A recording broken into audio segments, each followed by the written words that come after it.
From Chicago, this is Bruce Dumont with our Beyond the Beltway analysis of national politics, featuring occasional injections of rumor and innuendo, all offered up by our panel of political insiders, pundits, power brokers, public servants, professors, and most importantly, plain-speaking Americans from coast to coast. Tonight, featuring commentary by Pete Giangreco, Dan Miller, and Dan Proft. Our program tonight coming from our home base at the Museum of Broadcast Communications in Chicago. This is a recorded edition of our program, so no live phone calls. But again, if you'd like to email me a comment, it's brucedumont@museum.tv. If you'd like to tweet me a comment, it's @Dumo, @DUMO. And of course, you can join us on the World Wide Web, both audio and video of the program each and every week or anytime at beyondthebeltway.com. We have lots to talk about. It's been another busy week in politics, but I want to, we have two great partisan Republicans and Democrats, and we have a libertarian that joins us as part of our discussion this evening. And Dan, I want to ask you, you were not a fan of Donald Trump. You supported Gary Johnson. Since he has become president, is Donald Trump, is he more of a problem than you expected, or are you somewhat pleased in any way? He's more of a problem than I expected, yes. I had no idea that he would be so self-referential, that he would be so tone deaf on so many things that relate to his base or people who could help him in Congress or in Such public as, give me a couple examples. Well, it's unnecessary to, I think, tell Congress that this is the way it's going to be, and I'm going to send you something, and I want this done. There doesn't seem to be an attempt to form some sort of cooperative venture.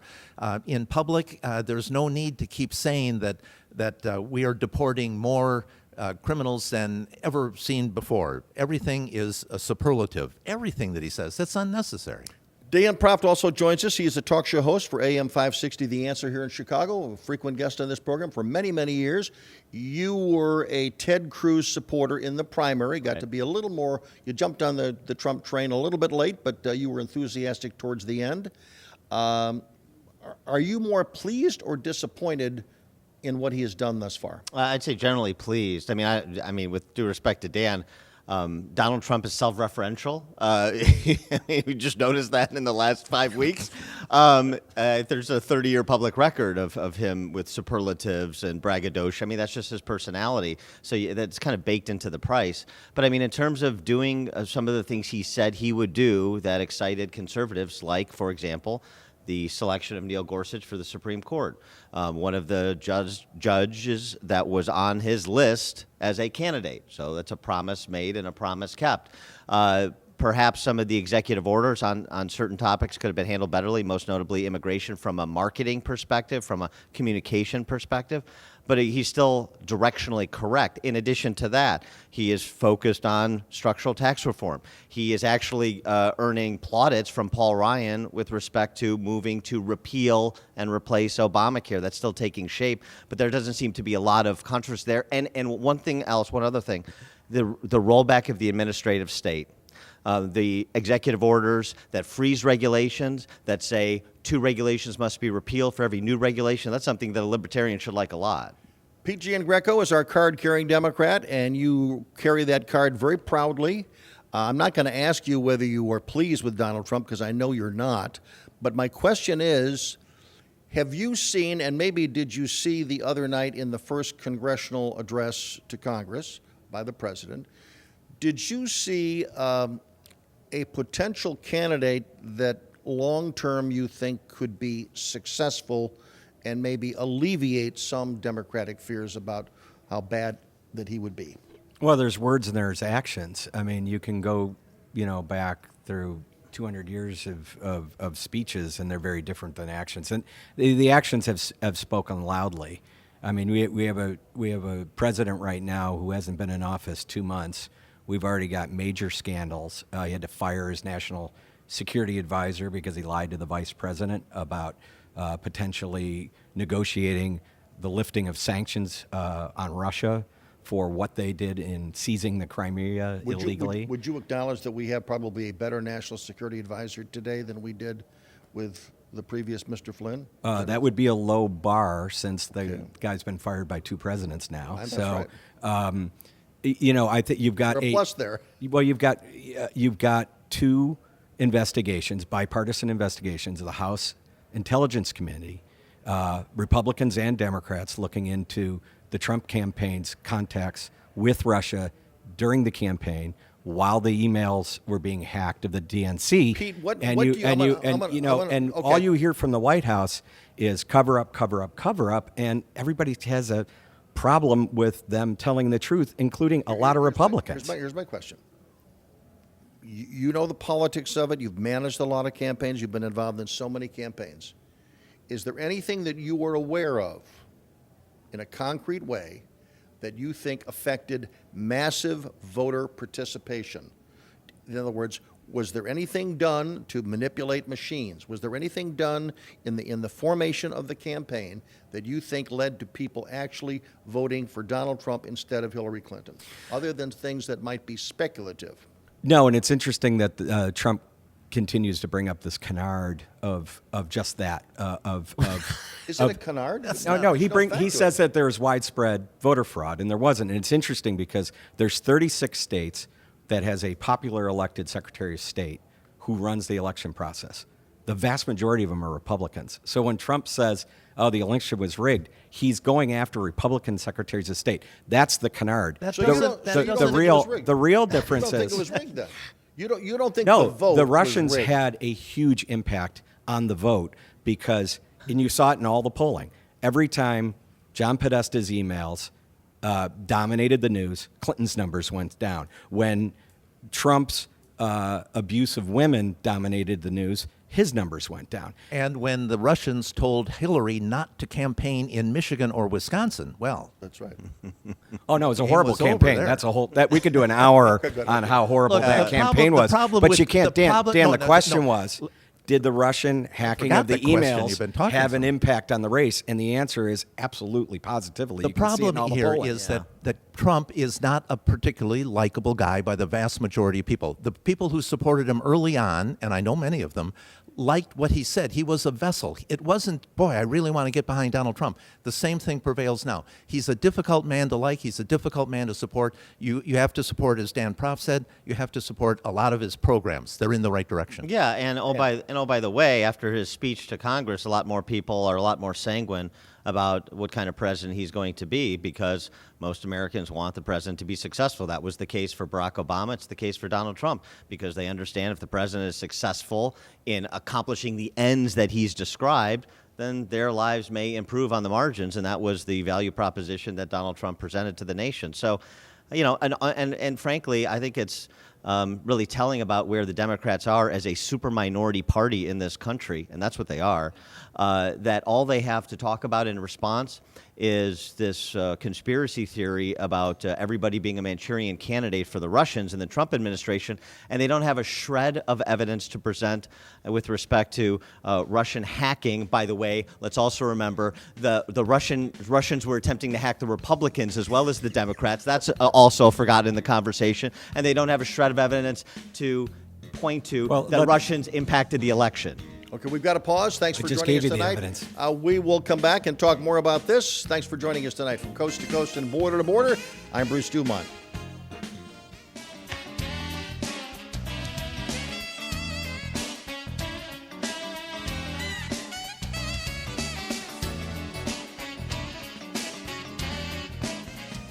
A line is a powerful thing. It connects the global economy to your living room, cleaner air to stronger markets, factory floors to less crowded roads, today's progress to tomorrow's promise. Norfolk Southern. One line, infinite possibilities. The Museum of Broadcast Communications is Chicago's perfect place for senior citizens. Enjoy a stroll down memory lane, reminisce as museum artifacts, photos, and classic TV shows trigger recollections from your childhood. Enjoy the TLC you'll receive from our expert tour guides. Discounts for groups of 20 or more. Schedule yours right now at museum.tv or call 312-245-8200. Plan your fun trip now at the Museum of Broadcast Communications.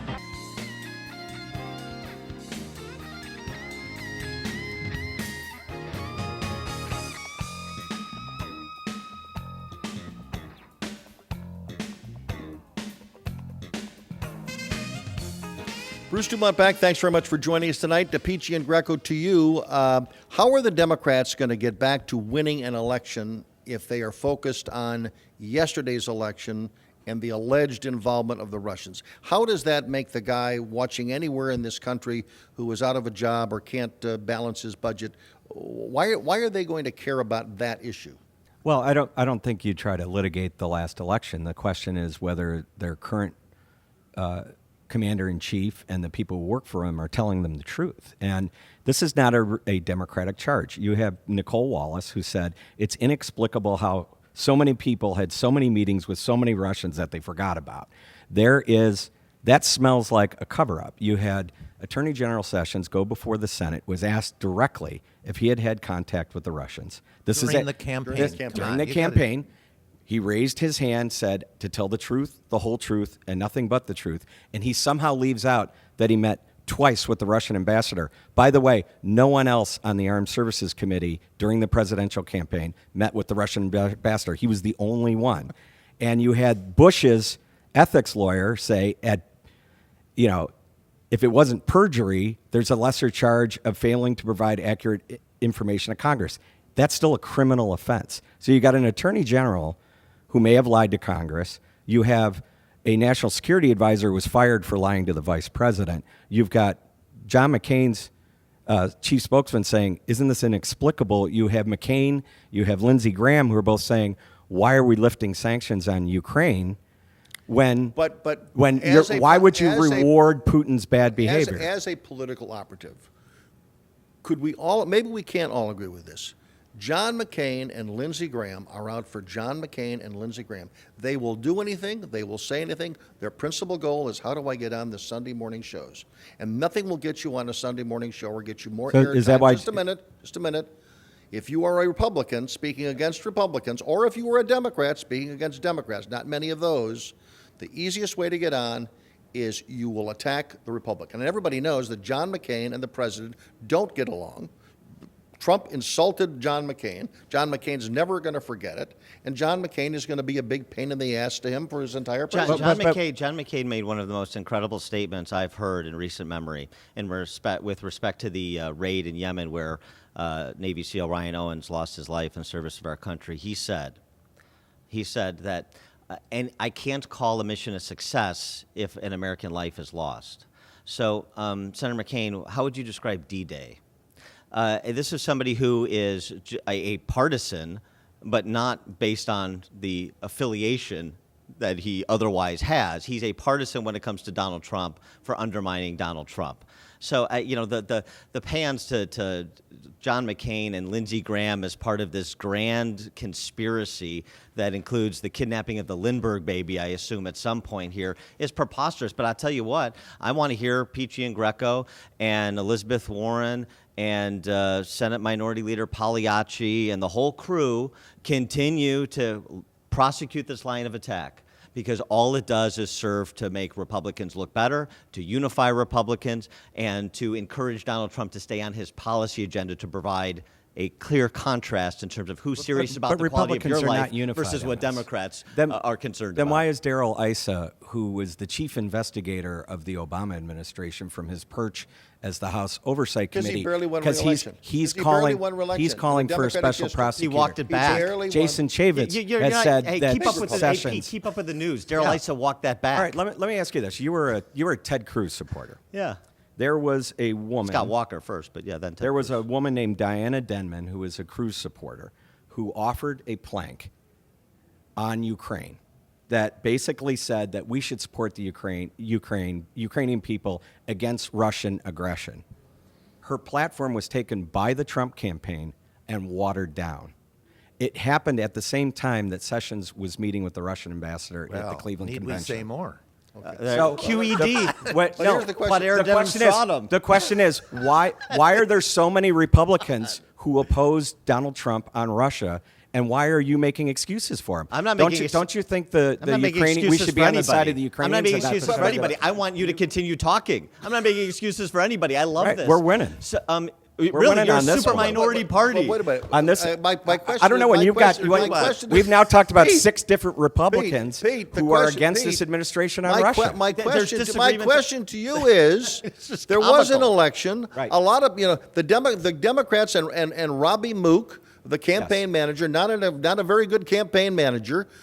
He started this whole series, this whole story, this whole narrative about the Russians trying to engage and help Donald Trump. He said that to on Meet the Press in the middle of the campaign, and the Democrats, including you today, you're not leaving that story. The media's not leaving that story. The Well- American people, they had all this evidence. Is it they, not They, a- they knew all these stories. They No, they knew about didn't the know it. relationship of Paul Manafort. They knew about the relationship of Manafort and the Russians. They knew all about that, and they still voted.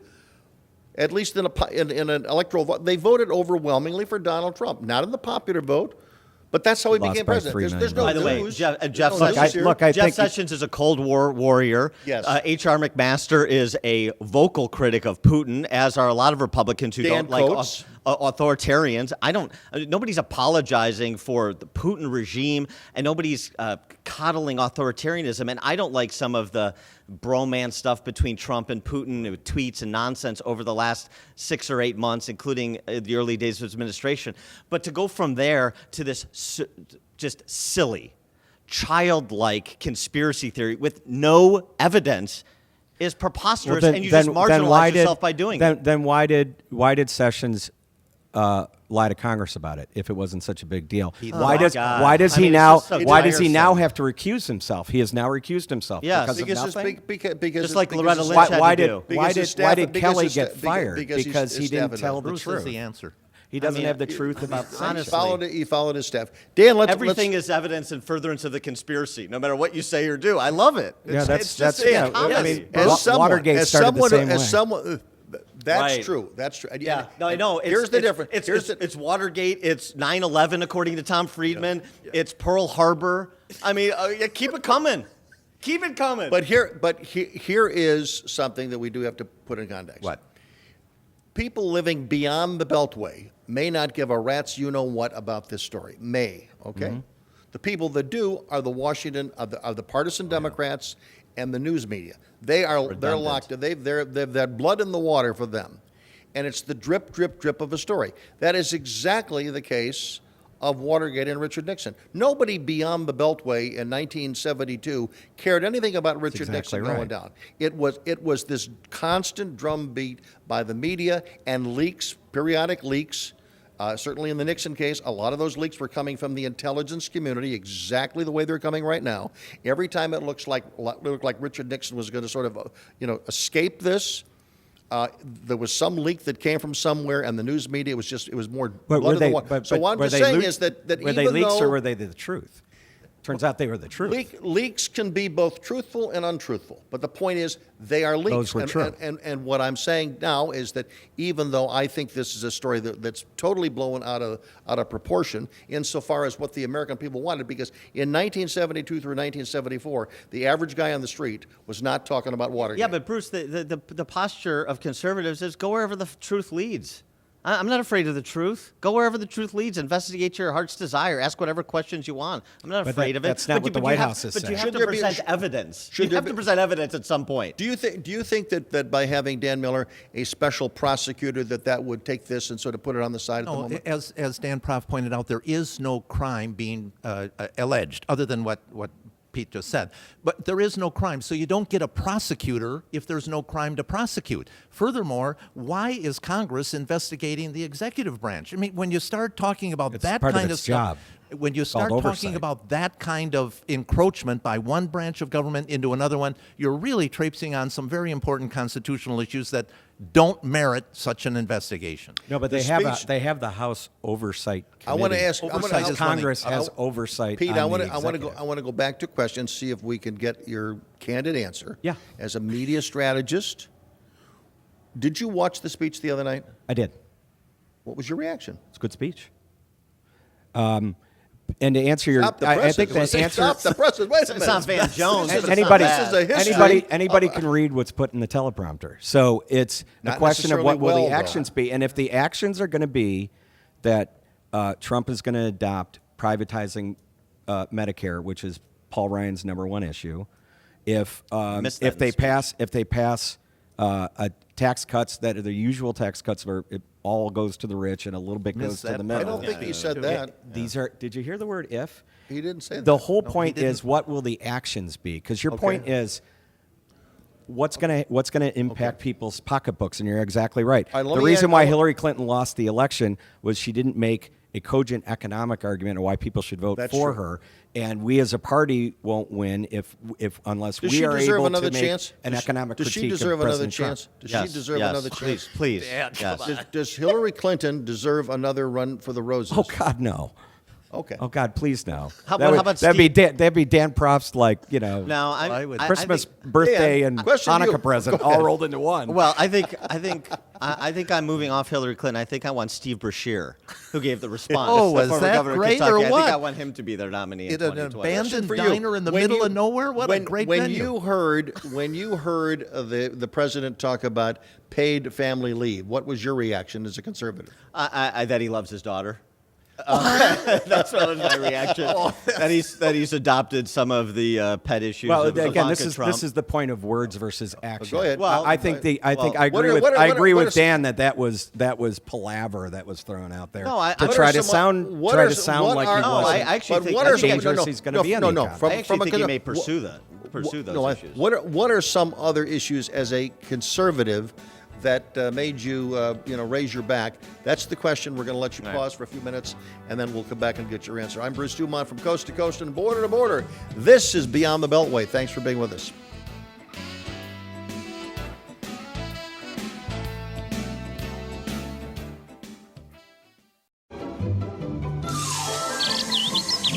Why, hello, Bluebird. Did you stop by for my Selena Gomez tap water? It's the finest water in all the land. I'm giving it away to help kids. Have some. It's delicious. Selena Tap. It's just like your water, Good, huh? but you can feed imaginary cartoon birds with it. So good. Get Celebrity Tap and help UNICEF provide clean water to millions of children in need at uniceftaproject.org. When you run a business, you get to build something much better than a resume. You get to create value that didn't exist before. And then you get to see even more possibilities. At MB Financial Bank, we know why you work. MB means business.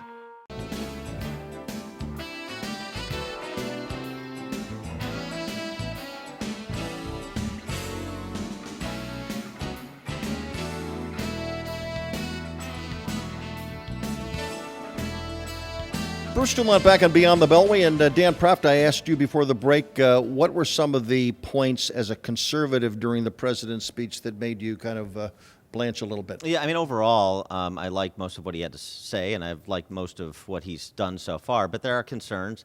The $1 trillion infrastructure plan that he is going to roll out, how exactly that's going to be financed. Are we going to do a repeat of the shovel-ready projects of the Obama era, which became a punchline?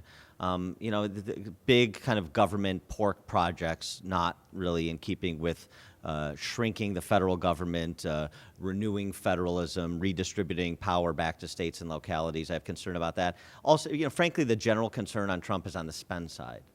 I think he is looking to pursue free market policies on the growth side, reduction in taxes on work, which is good, deregulation, the defanging of the unelected, unconstitutional fourth branch of government, the administrative state. That's good, and I think that's could spur economic growth. But then you have the spend side. If he keeps entitlements off the table, if he engages in some of the infrastructure spending, depending on the form that takes, that's a concern. And frankly, the other concern is just his penchant for protectionist trade policies, which I also think would be harmful to our ability to grow. Dan Miller, does he have to build the wall? Yes, he does, for just the reasons we were talking about earlier, a promise made and a promise kept. He has to show some progress on that. I think that fits into what Dan Proft said about unnecessary infrastructure that isn't going to Does he anything. have to make an example of some sanctuary city? That was another Once very again- very close to the wall promise was the sanctuary city promise. Once again, yes, the people who supported him, that solid base, want to see retribution. They want to see the self-satisfied cities that have declared themselves sanctuary cities or sanctuary states or counties. Yeah, there has to be some retribution. There has to be some comeuppance to those people who have thumbed their nose at the president. I wouldn't call it retribution. I'd call it the rule of law. And the equal application it's been ignored of the for law. so long, Dan. Now he's got to come down. It's no He's longer got to the show. law. Yeah, I know it, but it has to be enforced now. I- If you're going to enforce it now, it's going to be seen as retribution, and that's what people want. They want to see there's blood in the water. So and here they we wanna go. see We're it. going to deport 11 million people, which Nobody everybody said knows anything is, of the is a kind, ridiculous In fact, he said demagoguery. He said just which the got, opposite. which This helped is him got ridiculous elected. demagoguery. In fact, he said nothing what of he the talked sort. But he said just the opposite. Yeah. No, he didn't. During the campaign, During he the ran no, on but that, no, he how he won no, the question Republican is, nomination he backed, was to be a demagogue on immigration. he was going to focus on those who are criminals. Now, what's happened thus far is that he has defined criminality a little bit more than just the Yeah, drug apparently, if thugs. you have a green He's done. card, you're a criminal because So that my was who was here is excluded my question. in his executive Here is my order. question. In an election when anybody can vote, do you think in 2018 there's going to be a huge? I mean, what greater turnout are you going to have amongst the Hispanic community or the liberal community that's going to reject this? Isn't that a majoritarian position, whether you like it or not? Isn't that It the depends. It majoritarian depends on position? what you're talking about. 58% of the American people are against building the wall. I think it's a waste of money on a problem, that is pales in comparison to a lot of other things. Would you acknowledge that that is probably the most indelible promise that he had to make to his base? And as a politician, you should always focus on, securing your base first. Well, look, you disagree yes, with it, Democrat- but don't you have to do that? Democrat or Republican, the first rule of every White House is avoid a primary. That's the best way to get reelected. So I think the best way for him to invite a primary might be to backtrack on the wall, because it was the demagoguery that won him the Republican nomination. It would to be show very some hard for him progress to on it. walk it back. What about supporting immigration reform legislation, which he has hinted at? Very strongly, he's hinted at. Very and strongly you know he's there are hinted at. significant programs out there. The Gang of Eight had something solid that was workable and that could be resurrected and Would his improved. base turn against him based on I that? don't do you think so. I don't think they would, if indeed he can show his good faith on so many of the other issues, the sanctuary cities, the wall, and a couple other things, tax reform. I mean, those are things that people in the base expect. If he does that, they'll cut him a lot of slack. I One think of on the groans, The fact is, one of the finding the pathway to- groans in best that one of way the he groans gets- in that speech, by the way, was when he suggested that he was going to set up this reporting program where people who illegal immigrants who committed crime, that they were going to be publicized. There was a little groan. Well, about- right, Is that a and good idea? also groans from the Democrats, for the voice office within DHS that would be focused on providing aid and support to the families of victims of persons here illegally who commit violent crimes. Look, here's the thing with immigration. Donald Trump has to do what the left doesn't do, which is make distinctions. And so far, he's doing that. It's the left that are actually the xenophobes, because now this is I'll explain it to you. Orwellian. This is awesome. Be quiet and I'll explain it to you. Here's the thing.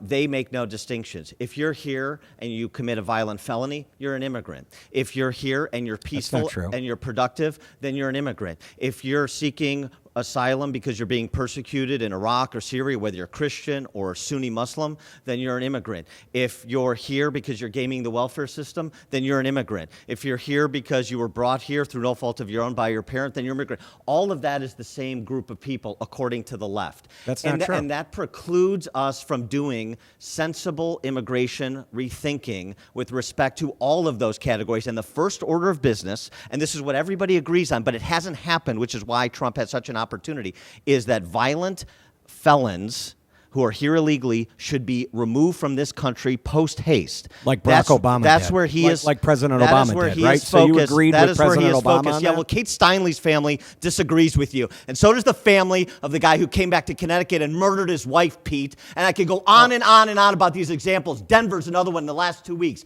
People are sick and tired of it. Yeah, how Sick about and tired Tim of listening McVeigh, to- who killed 159 on the people in issue. Oklahoma? He was American-born. There are more Americans kill Americans than anybody.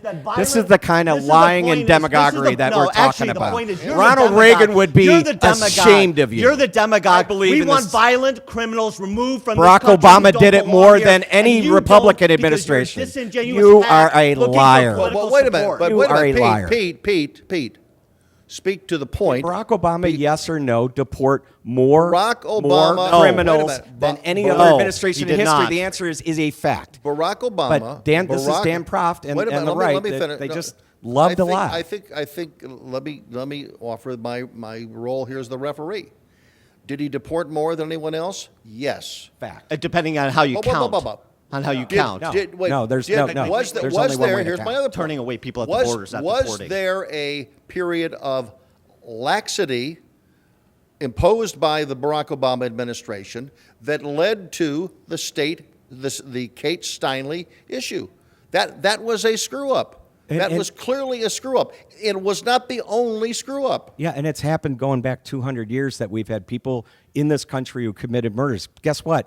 All of the research shows that native-born Americans commit more crimes What than kind of immigrants. argument So is that? That's an bullshit. idiotic argument. And So because so we have no, no, American no, it's- citizens, no, it's called a we have fact. we have It's American called a fact. citizens. Shut up. We have American One at a time. citizens. Want me to We have shut up? American One citizens at a who time. commit murders. People so we who should let yell, foreign nationals- people have to we yell, should let foreign usually nationals do who it commit because they murders don't be have the American facts citizens. on their One side. at a time. You can't This is- listen to this all is that the one lie. second. So I One have to second. talk over your problem. One second. Okay, Pete, go ahead. This is why he finished sixth in his race for governor. Exactly. I I know, know. of Of course. course. Come This on, is a Come guy on, Pete. who's. Bring it, buddy. That's That's all a you fact. got. Is it fact? Did That's you all finish you got. fifth? Or That's did all you you got finish because you fourth? can't talk You about the finished sixth. policies. One at a time. You Okay, can't go- talk about the One policies. second. Okay, one second. Okay. Peachy and Hold it. Greco, Rob Hold- Blagojevich consultant, Gary Hart consultant, Hold it. John Edwards consultant. Hold it. Those are all redeemable, Pete, gentlemen. Pete, the floor is yours. I think the point is, you can't lump this all together. What Dan said was that all liberals believe that people who are in this country illegally who commit crimes should be able to stay here. That's a lie. It's not not what I true. said. That's exactly you listed this finish whole your long point. list. And The immigrant principal walkout among day, them, it was and all you screamed immigrants. and You don't yelled make about this distinctions. family who lost somebody who we all are on the same page with. That was a horrible tragedy. But to somehow blame that on liberals is just a canard. It was a liberal policy in San Francisco. Sanctuary cities. It was a sanctuary city. How can you sit there and say that the liberal policies so of San we're Francisco... gonna go. It's a policy that isn't implementable. Okay, either not way, impl- you it's not implementable? you can try to deport everyone who committed a crime, and Barack that's Obama not did it more than the- anyone that's else. not the Somebody's point. always going to slip through. The guy who... By the guy tens who- of thousands annually. Yes, but- Not by yeah. the tens of. That's Yes, a lie. those are ICE Show statistics. me the list Sa- of 10,000 people who were killed In- by, in- by in people. 2015 You can only give me one or two names because We're gonna- In that's 2015, that's there was the fact. 193 Well, one thing convicted murders. one There was thing- more than 400 We had sexual assaults. 32,000 Americans killed by this- other this- Americans this- with this- guns. Does that mean the NRA? This makes no sense. Does that Because mean we the had- NRA Oh, gosh. is responsible We're for gonna- 32,000 murders we're- committed with we're- guns? We're going to find out. That's We're- silly. Pete, we're going to find out because the president now has said that he wants an agency of the federal government to look and to promote or not necessarily to promote, but to present to the American people the crime statistics of illegal immigrants who do harm to others, including killing them as well as other forms. We're now going to know that. There's going to be a government report supposed to come out every month now. We're going to know that because those stories have not come out.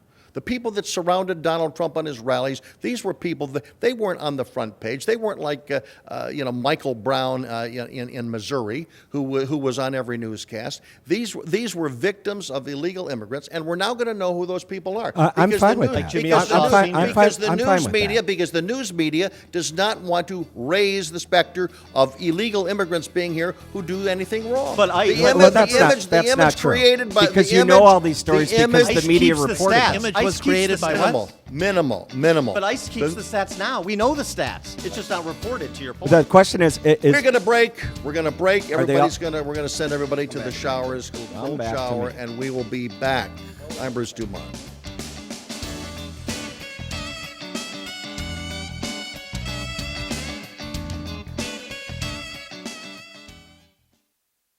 This is Larry King at the Museum of Broadcast Communications in Chicago. Tonight we've got a special guest for you to meet. What do you like to do as a kid? I like to play baseball. I like to watch television. What was your favorite sports team? Sports team growing up was the St. Louis Cardinals. What was your favorite vacation? I think the vacation we went to New York City to the World's Fair. It was to see Yankee Stadium. Who was your childhood hero? Childhood hero, probably Hopalong Cassidy. What was your biggest fear growing up? The biggest fear probably was that I would irritate my father. What's the silliest thing you've ever done? Irritated my father. Give the gift of Larry King this Father's Day. Order your gift certificate now at museum.tv. That's museum.tv. Welcome to the world, 2116. You can fly across town in minutes, or across the globe in under an hour. Whole communities are living on Mars, and solar satellites provide Earth with unlimited clean power.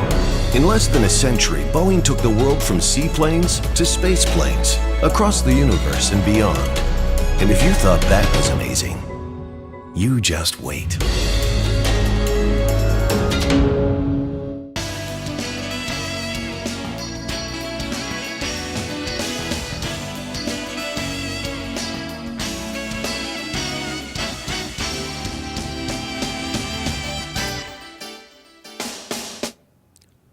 Bruce Dumont back in Chicago. Thanks very much for joining us tonight. No phone calls this evening, but we have a spirited conversation going on. And one issue that we have not talked about, and that is Obamacare. Repeal and replace. Dan Miller, is the president going to be able to repeal it and replace it? If he leaves it in the hands of Congress, it can be done very smoothly. He's got three really solid plans to work with. Paul Ryan's plan, Representative Price's plan, and Paul Ryan's plan, and one's better than the other. There's terrific market reliance mechanisms in those plans that can reduce the cost of health care, that can expand it to more people, that can make it far more easy to work, and that can eliminate an awful lot of regulations that have nothing to do with health care but add to the cost. In those plans, for those that currently Except have there's no way to pay Obamacare, for any of it.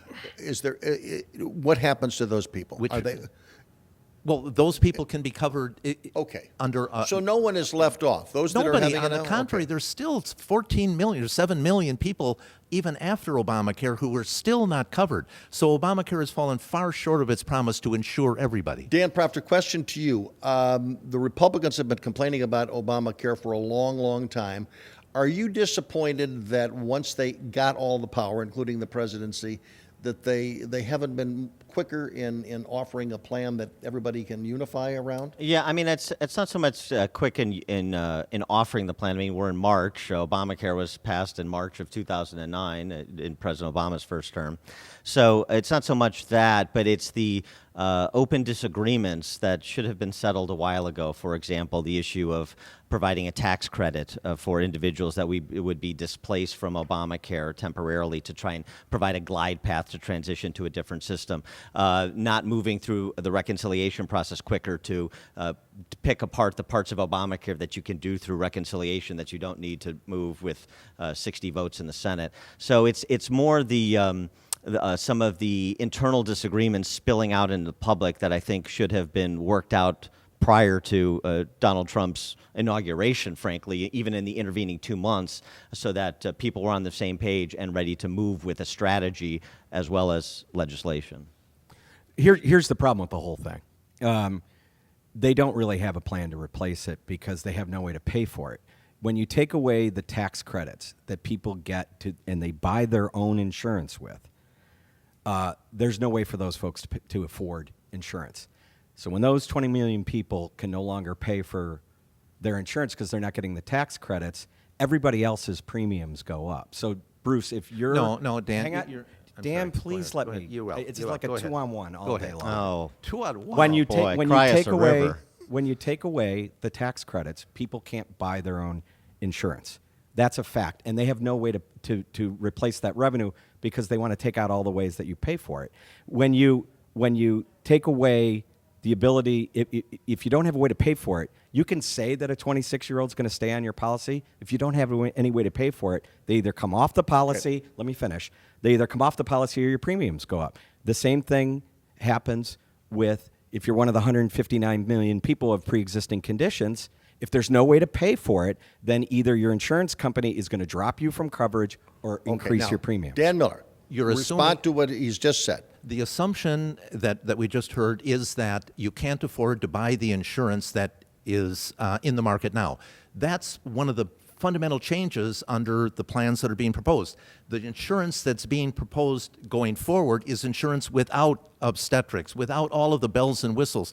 There is in Obamacare a minimum standard of what insurance has to be. It includes an awful lot of care that's totally unnecessary and unwanted by people. I don't need obstetric care anymore. All I'm looking for is a policy that'll protect me in catastrophic situations. The cost of that policy is going to go down substantially compared with what's being bought now or what's being offered now. That's where the savings that comes would in. be true if you eliminated coverage for pre-existing conditions, No, which is that's included. 159 million people could lose coverage because of what you just said, because all they would get is a catastrophic plan. Okay, we've only got a few minutes left in this segment, but I would be remiss, especially for those listening and watching in Chicago, I would be remiss if I didn't ask this question to you, Pete.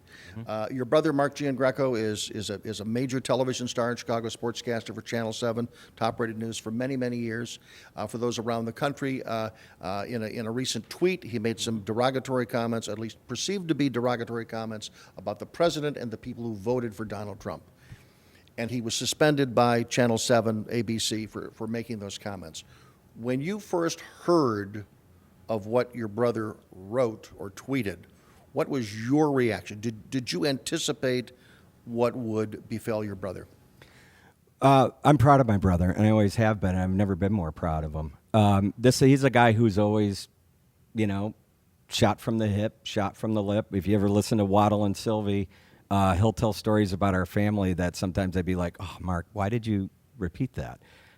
That's who he is. He wears his heart on his sleeve. He wears his emotions on his sleeve. And he said what he thinks. And that's why he's very, very popular. And if you look at all the comments on all the various social media, they run about 4-1 in his favor. So is he going to take 2 weeks off and go see his kids and take a little hit in the wallet for telling what he thought was the truth? Yep. And you know what? I love him for it. Did you think it was insulting to those that voted for Donald Trump? Was it more of an insult to people who voted for Donald Trump than it was against Donald Trump? I don't know. I mean, that's for people who voted for Trump to decide, not me. So, look, when you walk around, when you go around, saying we're going to build a wall and have the Mexicans pay for it, that's a cartoonish kind of statement. So people are going to say what they want about the president. And look, we should always respect the office, but presidents individually have to earn respect. But you don't respect the people that voted for Donald Trump. That you disagree with them. You yeah. feel. I find it unbelievable that they bought into a lot of the lies. Okay. But can we just remind people what the tweet actually was? What Mark Giangreco tweeted, I know because I'm the one who raised the profile on it, did a story about it in a newspaper that I. You don't have a newspaper. You have a blog. You're the father of fake news. So ChicagoCitywire.com is the news It's a outlet. blog. I've got 20 community newspapers around the state. They're all fake news. What did they say? And I assume Pete gave Mark Giangreco the tweet, gave his brother Mark the tweet because it's of the quality of intellect of Pete. He said that the tweet was what Trump's election showed is this country is full of simpletons who elected this lunatic, quote unquote, elected, because he wasn't really elected either. So that's what the actual tweet said. So you decide if being called a simpleton and Trump being called a lunatic that was quote unquote elected, you decide if that is offensive or not. We've got to pause. Back shortly. When you run a business, you can't settle for slow. That's why I always choose the fastest intern, the fastest printer, the fastest lunch, turkey club, fastest pencil sharpener, the fastest elevator, the fastest speed dial, the fastest office plan. So why wouldn't I choose the fastest Wi-Fi? I would. Switch to Comcast Business. A historic moment from the archives at museum.tv. I would remind you that extremism in the defense of liberty is no vice.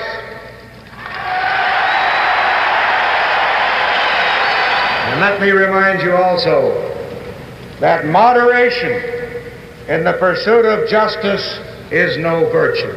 Experience more history at museum.tv.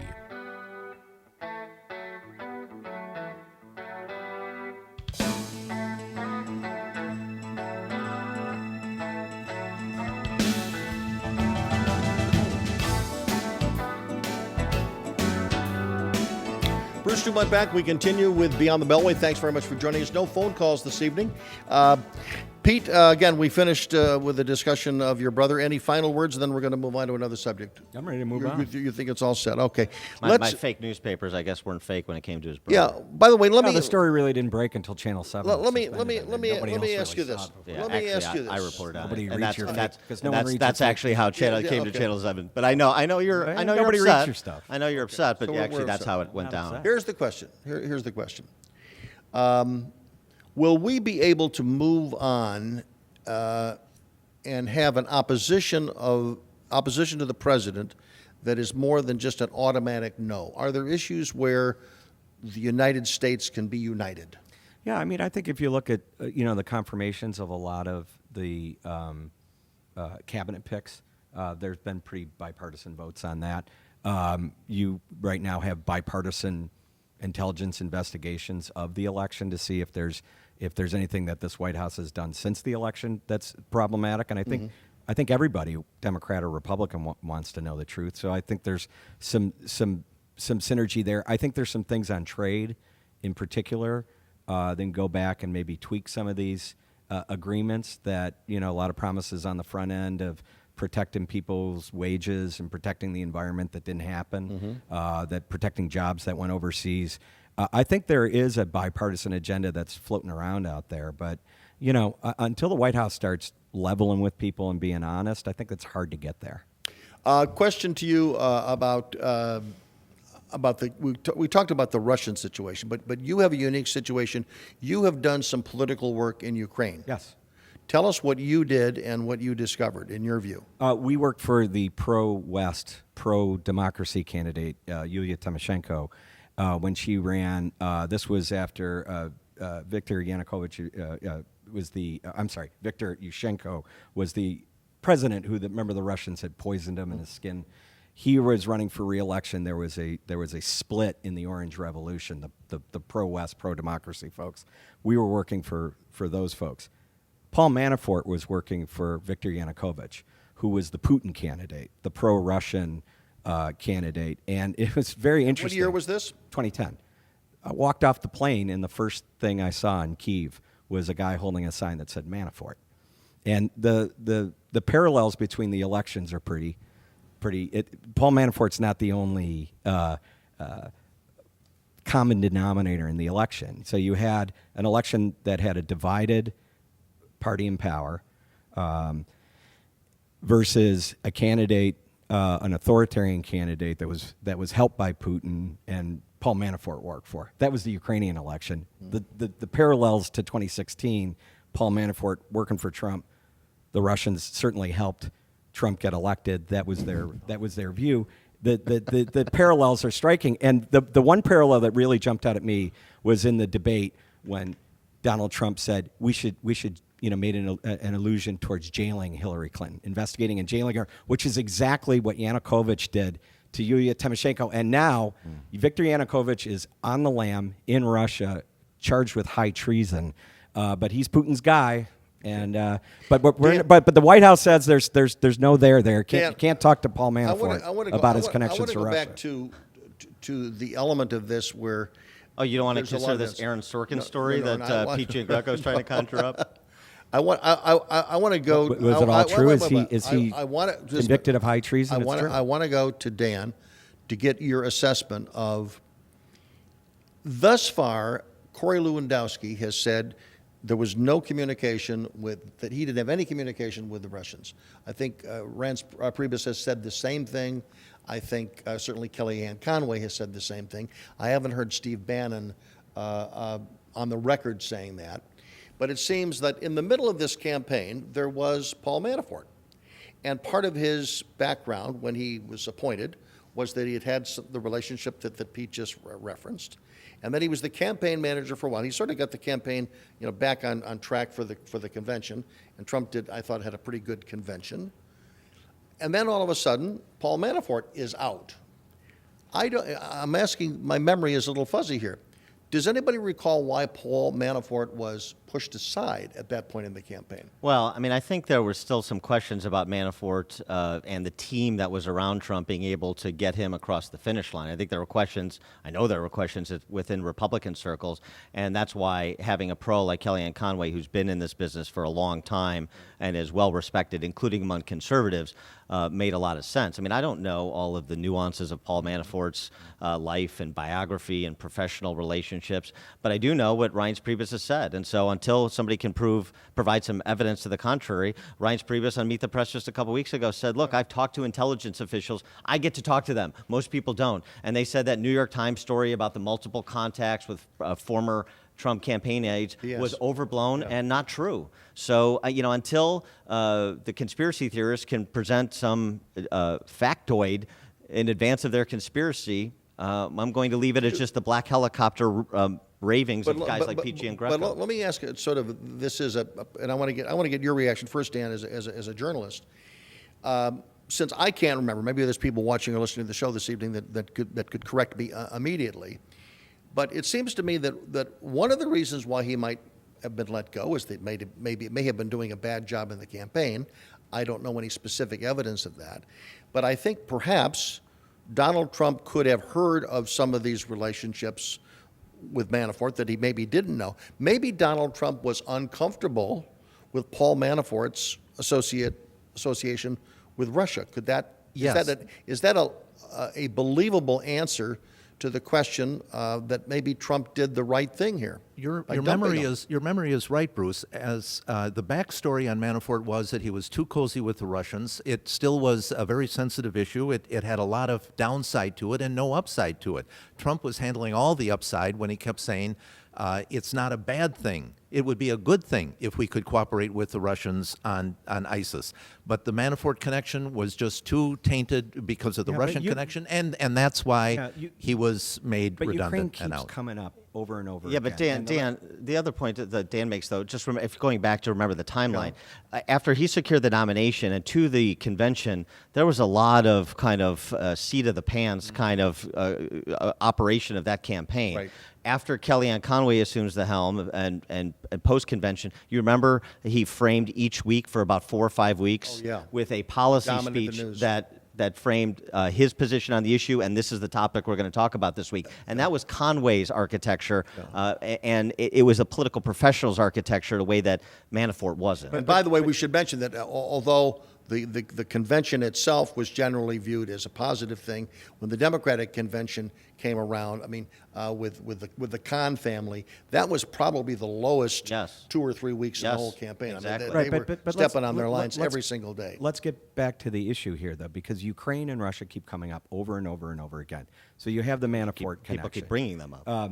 You had this plank that got watered down at the convention. The Trump people took the Ted Cruz plank on Ukraine and watered it down. Sessions is meeting with the Russian ambassador both in July and September, the only member of the Armed Services Committee to do so during the presidential campaign. Then you have General Kelly, having a conversation with the Russians about lifting sanctions, which he lied to the vice president about. He did. And that got him fired. You got Lindsey Graham. Who By the way, said, let me just general's right. I want to ask a question here. At that particular time, the intelligence agencies were spying on a U.S. citizen. Does that bother you? I'm not sure what you're referencing. The intelligence community was spying on Michael Flynn. At that time, he coincidentally happened to be an advisor to the incoming President of the United States, which, by the way, I don't think it's unusual that an incoming national security advisor in waiting has a conversation with a foreign leader. I don't think there's anything new. Right. But here's I don't know whether that was the here's FBI my or the question to CIA, you. though.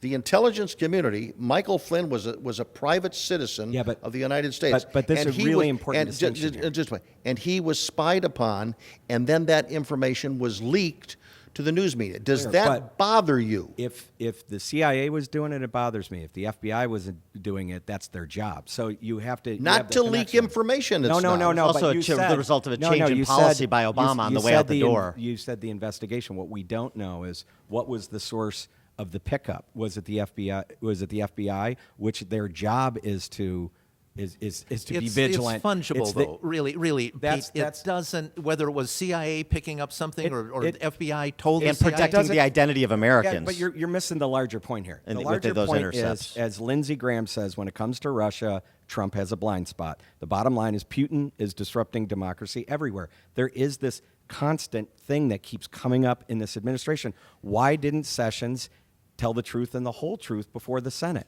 Why did Flynn lie to the vice president? Why do they keep, as Nicole Wallace said, this is inexplicable that you have 4 and 5 and 6 members of the Trump campaign having meetings with the Russians during the campaign and then all of a sudden conveniently forgetting about them. This is Nicole Wallace, who's a Republican.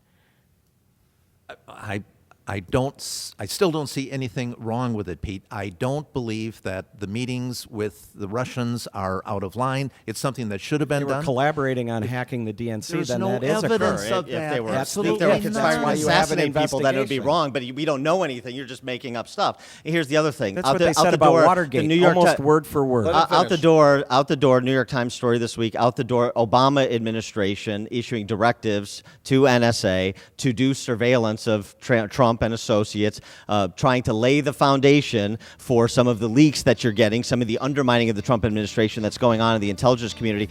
There's not been enough talked about what Obama did on his way out the door. Ladies and gentlemen, we've had quite a dynamic discussion. I'm Bruce Dumont. Thanks for joining us tonight.